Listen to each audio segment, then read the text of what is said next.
कभी सोचा है कि हमारे अपने ही विचार, हमारे अपने शब्द, हमारी जिंदगी को कैसे बनाते या बिगाड़ते हैं? आज हम बात करेंगे न्यूरो लिंग्विस्टिक प्रोग्रामिंग की, जिसे एनएलपी भी कहते हैं। और नहीं, ये कोई भारी भरकम फैंसी शब्द नहीं है। ये तो एक तरह से हमारे दिमाग की चाबी है, जिससे हम अपनी पूरी काबिलियत का ताला खोल सकते हैं। ये दूसरों को बदलने का नहीं, बल्कि खुद को बदलने का विज्ञान है। तो चलिए शुरू करते हैं। अक्सर लोग सोचते हैं कि एनएलपी मतलब दूसरों को अपनी बातों में लाना, उन्हें मनाना। लेकिन क्या हो अगर इसकी असली ताकत तो हमारे अपने अंदर छिपी है? सोचिए, ये हमारे दिमाग का एक टूल किट है। एक ऐसा टूल किट जो हमें चिंता और डर की उन जंजीरों को काटने में मदद करता है जिन्होंने हमें सालों से जकड़ रखा है। ये एक ऐसा सवाल है जिससे हम में से कई लोग जूझते हैं। कभी ऐसा महसूस हुआ है कि जैसे कोई अनदेखी दीवार है जो आगे बढ़ने ही नहीं दे रही? और ज्यादातर मामलों में वो दीवार कहीं बाहर नहीं, हमारे अपने ही मन में होती है। पुरानी यादों, पुराने एहसासों से बनी हुई। और बस यहीं पर एनएलपी की एंट्री होती है। ये उन मानसिक दीवारों को तोड़ने की चाबी है। एनएलपी हमें कुछ ऐसी तकनीकें देता है जिससे हम अपने दिमाग को, कह सकते हैं, रिवायर कर सकते हैं, ताकि हम अतीत की पकड़ से छूटकर आगे बढ़ सकें और अपनी असली ताकत को पहचान सकें। तो आज का हमारा सफर कैसा रहेगा? हम सबसे पहले समझेंगे कि आखिर अतीत हमें रोकता कैसे है। फिर हम 3 जबरदस्त एनएलपी तकनीकों को जानेंगे: डिसोसिएशन, रीफ्रेमिंग और एंकरिंग। और आखिर में देखेंगे कि इन औजारों से हम खुद को और मजबूत कैसे बना सकते हैं। तो चलिए सफर शुरू करते हैं। और शुरुआत होती है उस एक एहसास से जो बहुत ही आम है, अतीत में फंसे होने का एहसास। ऐसा लगना कि पुरानी बातें आज भी हमारी जिंदगी चला रही हैं। ये बात दिल पर लगती है ना? एक ऐसी फीलिंग जो हमें जैसे पैरालाइज कर देती है, मानो हम अपने ही इमोशंस के बोझ तले दबे हुए कैदी हैं, आगे बढ़ ही नहीं पा रहे। लेकिन सोचिए जरा, क्या हो अगर इस कैद से बाहर निकलने का कोई रास्ता हो? इन तकनीकों को और बेहतर तरीके से समझने के लिए चलिए एक कहानी का सहारा लेते हैं। कल्पना कीजिए एक ऐसी महिला की जिसे लोगों के सामने बोलने में बहुत डर लगता है, और इस डर की जड़ है बचपन की एक शर्मनाक याद। चलिए उसके सफर के जरिए देखते हैं ये तकनीकें असल में काम कैसे करती हैं। तो हमारी पहली टेक्निक है डिसोसिएशन।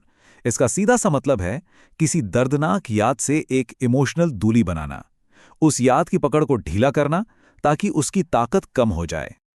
तो डिसोसिएशन का मकसद क्या है? असल में ये उस ऑटोमेटिक कनेक्शन को तोड़ने जैसा है जो एक याद और उससे जुड़ी बुरी फीलिंग के बीच बन गया है।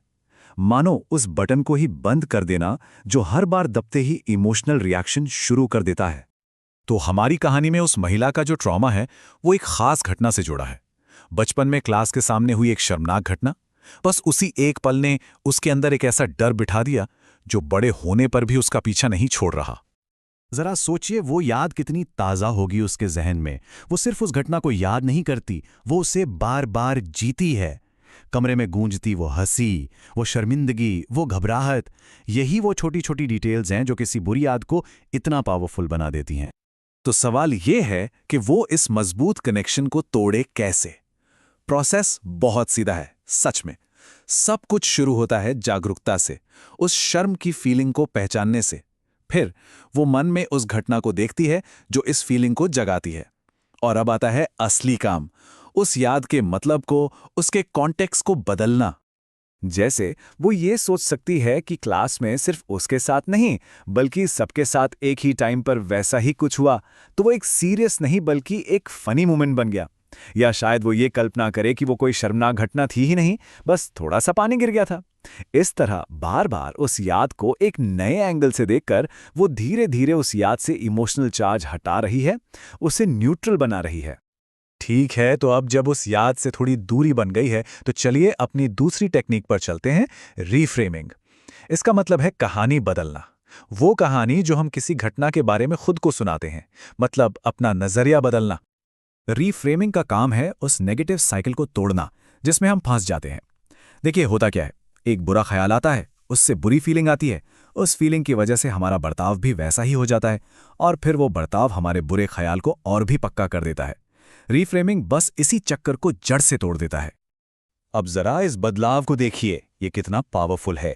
सोच, मैं फेल ना हो जाऊं से बदलकर मैं इसे सफल बनाने के लिए क्या कर सकती हूं पर आ जाती है। ये डर में जीने से निकलकर हल ढूंढने वाली सोच की तरफ एक बहुत बड़ा कदम है। तो जब वो महिला ये सोचना छोड़ देती है कि क्या-क्या गलत हो सकता है और अपना पूरा ध्यान इस पर लगाती है कि प्रेजेंटेशन को अच्छा कैसे बनाया जाए, तो उसका एक्शन बदल जाता है। वो बेहतर परफॉर्म करती है और जब वो अच्छा करती है तो उसे एक पॉजिटिव एक्सपीरियंस मिलता है और यही नया अच्छा अनुभव उसके पुराने डर को धीरे-धीरे कमज़ोर करने लगता है। और अब आते हैं हमारी आखिरी और बहुत ही मज़ेदार टेक्निक पर, एंकरिंग। ये एक ऐसा कमाल का टूल है जिससे हम जब चाहें, जहां चाहें, अपने अंदर एक अच्छी पॉजिटिव फीलिंग जगा सकते हैं, ठीक उसी वक्त जब हमें उसकी सबसे ज्यादा जरूरत हो। एंकरिंग का प्रोसेस 5 आसान स्टेप्स में होता है। पहला, तय करें कि कौन सी फीलिंग चाहिए, जैसे आत्मविश्वास या शांति। दूसरा, एक ऐसी याद ढूंढें जो उस फीलिंग को जगाती हो। तीसरा, एक छोटा सा फिजिकल एक्शन चुनें, ये आपका एंकर होगा। चौथा, उस याद को दोबारा जीकर उस फीलिंग को महसूस करें। और पांचवा, जब वो फीलिंग अपनी पीक पर हो तो अपने एंकर को इस्तेमाल करें। चलिए अपनी कहानी पर वापस चलते हैं। वो महिला प्रेजेंटेशन के वक्त घबराने के बजाय शांत महसूस करना चाहती है, तो वो अपनी शादी की रात वाले खूबसूरत सूर्यास्त की याद को चुनती है, क्योंकि वो याद उसे शांति देती है।